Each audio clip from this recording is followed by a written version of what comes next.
everybody, it's Holly here, and today we're going to be creating this card using some products from My Favorite Things, and we're going to be using some distress markers. We're using the My Favorite Things stamp sets written in watercolor and the Watercolor Flowers. This is a great set that has some multiple flower images that are layerable. And you can see that each flower's got a guide around it to show you which pieces can be buildable. And then we've got several distress markers we're going to be using.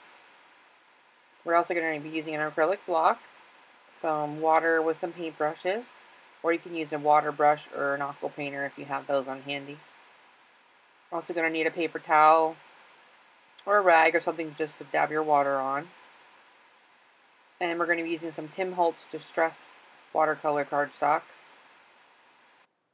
We're going to start by stamping the images directly onto the smooth side of the watercolor paper.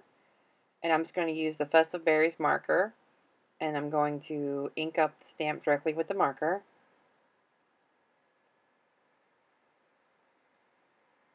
Then before you stamp onto the paper, you want to huff onto the image.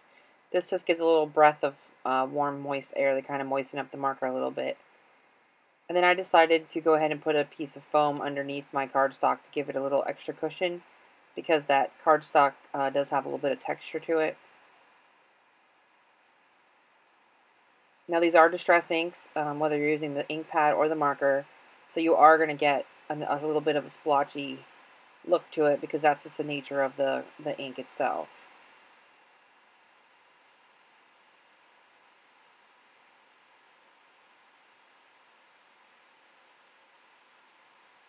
So after we're done stamping the images where we want them, this is the solid portion of the image, I'm going to go ahead and get my paintbrush and my water, and I'm going to show you how to smooth it out. So the first thing you want to do is scribble your marker onto your block, and this step is actually optional, it's not something you have to do. So you take a damp paintbrush and you just move the ink around, and it will help smooth it out, but it does lighten the color some, so that's why I add a little bit more of the ink back into it, and you'll see here how the flower image gets really bright red. And it also gives it because you're adding water to it, it gives it that dreary, watery color look that we're looking for, basically. Now on this top flower, I'm just adding just water to give you an idea of what it looks like without adding the extra ink into it, and you'll see that it stays pretty light and doesn't have that vibrancy you get by adding a little bit extra of the ink back into it.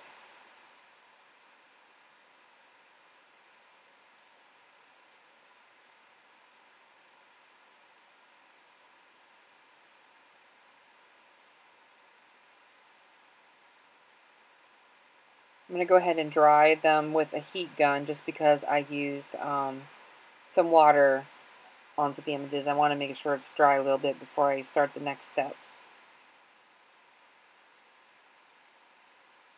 If you dry from the front and the back, you'll help prevent your cardstock from warping.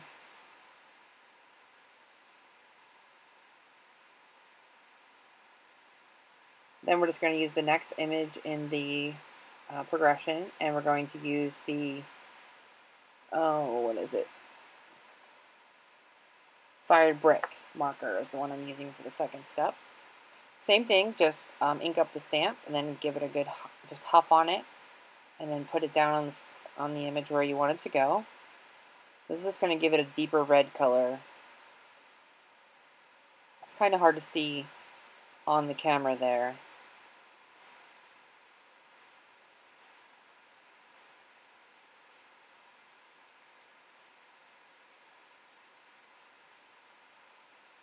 And once again, if you want to add some more color into it or smooth the lines out, you can just add the marker to the block and go back in with your paintbrush. I actually like the way it looks, so I didn't mess with it too much here.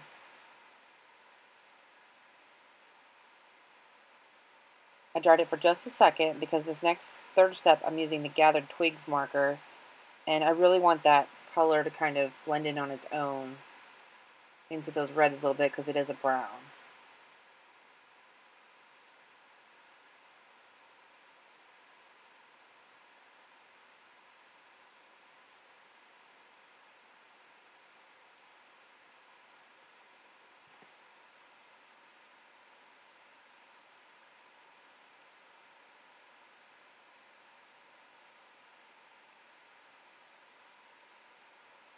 Then I'm doing the center of the flowers with the black soot marker.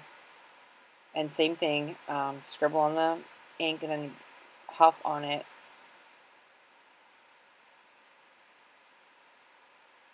And then for the leaves, I'm going to be using the lighter shade of green is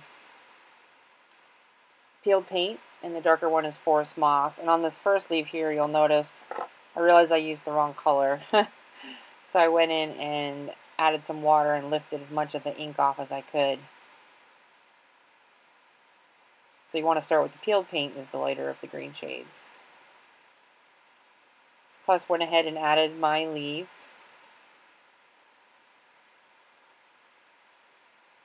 And with these, I didn't bother to smooth them out or anything. They stamped very well, actually. I kind of like the way they stamped. And then I'm going to go back in with the outer outline image of the leaf, and I'm going to use the forest moss marker.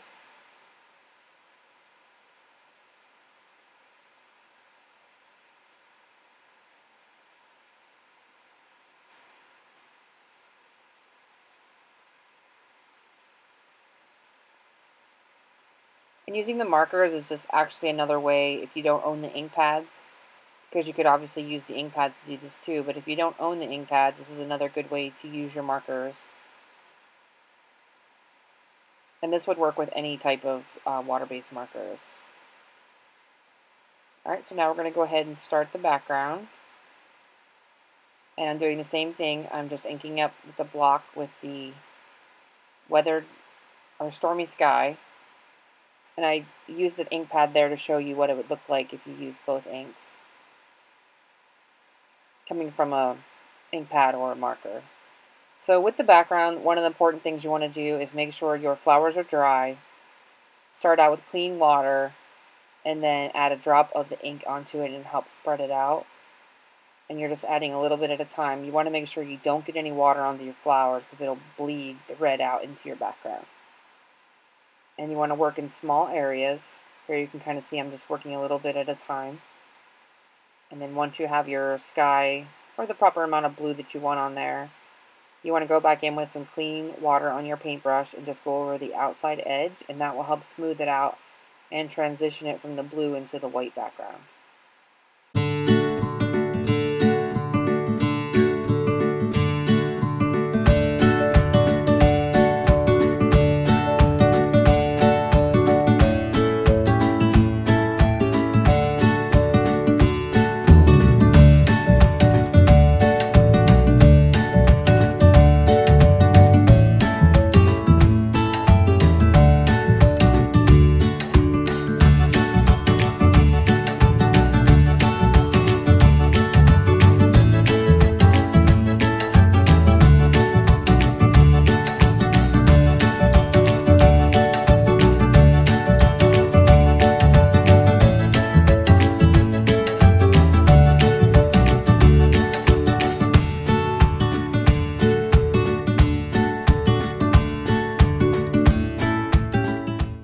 Once the background's dry and everything's all set, I'm going to go ahead and add the sentiment from the written in watercolor with the Misty tool, and I'm going to use some black VersaFine ink.